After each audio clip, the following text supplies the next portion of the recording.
ఖానాలో వలీమా ఫంక్షన్లో కరెక్ట్గా భోజనాలు చేసే టైంలో సీలింగ్ పడిపోయింది. సీలింగ్ పడడం వల్ల భోజనాలకి ఇక్కడ ఎవరైతే వలీమా చేస్తున్నారో ఆ నిర్వాహకులకి చాలా తీవ్ర అసౌకర్యానికి గురయ్యారు. షాజహాన్ ముసాఫిర్ ఖానా కన్స్ట్రక్షన్ కట్టేటప్పుడే అప్పుడు ఎమ్మెల్యేగా ఉన్నటువంటి తెలుగుదేశం పార్టీ ఆయన ఎమ్మెల్యేగా ఉన్నటువంటి జలీల్ ఖాను ఆయన ఈ ప్రాంతంలో ఉన్నటువంటి తెలుగుదేశం పార్టీ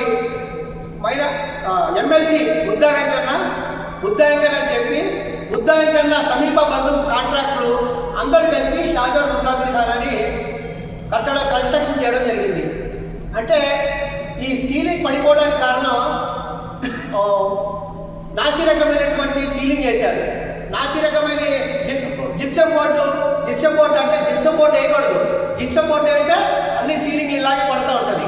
అంతేకాకుండా పీవీపీ వేయాలి.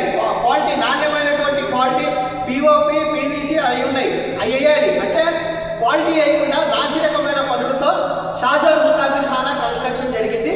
సీలింగ్లు వేశారు. అంతేకాకుండా ఈ సీలింగ్లో ఏసీలు ఉన్నాయి. ఇదివరకు కూడా మేము ఎంసీపీఐ పార్టీ ద్వారా ఫంక్షన్లు చేసినప్పుడు నిర్వాహకులు ఇదివరకు ఎవరైతే ఫంక్షన్లు చేసుకున్నారో ఏసీలో నుంచి నీరు కానీ ప్లేట్లో పడింది తినే భోజనంలో. ఎంత దారుణం అంటే అవి కూడా నాసిరకమైనటువంటి ఏసీలే. ఇవన్నీ తడవడం వల్ల బోర్డు కూడా ఇదైంది, స్క్రూలు కానీ రకరకాలుగా చాలా ఇబ్బంది అయింది. అంటే దీంట్లో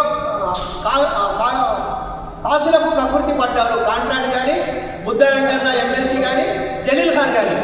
ఇదే ముసాఫిర్ ఖానా కన్స్ట్రక్షన్ జరిగేటప్పుడు జలీల్ ఖాన్ ఇల్లు కూడా కన్స్ట్రక్షన్ జరిగిందని చెప్పి ఈ పశ్చిమ నియోజకవర్గాలందరూ కూడా కోడైపోస్తుంది.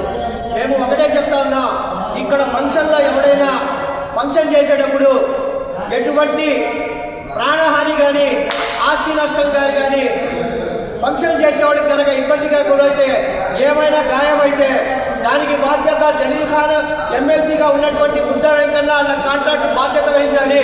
ఎవడైనా చనిపోతే మాత్రం ఇక్కడ ఫంక్షన్లో నష్టపరిహారం కూడా జలీల్ ఖాన్ ఎమ్మెల్సీగా ఉన్నటువంటి బుద్ధా వెంకన్న బంధువులు కాంట్రాక్ట్ ఇవ్వాలి.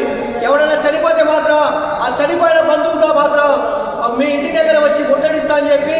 అంతేకాకుండా ఇంత జరుగుతున్నా కూడా వక్ఫ్ బోర్డ్ చైర్మన్ అజీజ్ గారు ఇప్పటివరకు కూడా వచ్చి షాజహాన్ ముసాఫిర్ ఖానాని సందర్శించకపోవడం చాలా విచారకరమైనది, చాలా బాధాకరం. ఇకనైనా రాష్ట్ర వక్ఫ్ బోర్డ్ చైర్మన్ అజీజ్ గారికి ఎంసీపీఐ పార్టీ ద్వారా ఒకటే కోరుతున్నా, ఇకనైనా వచ్చి ఇక్కడ పనులు ఎలా జరుగుతున్నాయి, ఎటువంటి నాసిరకమైనటువంటి పనులు ఉన్నాయి, భవిష్యత్తులో ఏమైనా ప్రమాదం అయ్యాయని చెప్పి అవ్వకుండా చూడాల్సిన బాధ్యత రాష్ట్ర వక్ఫ్ బోర్డ్ చైర్మన్ మీద కూడా ఉందని చెప్పి ఎంసీపీఐ పార్టీ ద్వారా మీ ద్వారా కోరుతాం.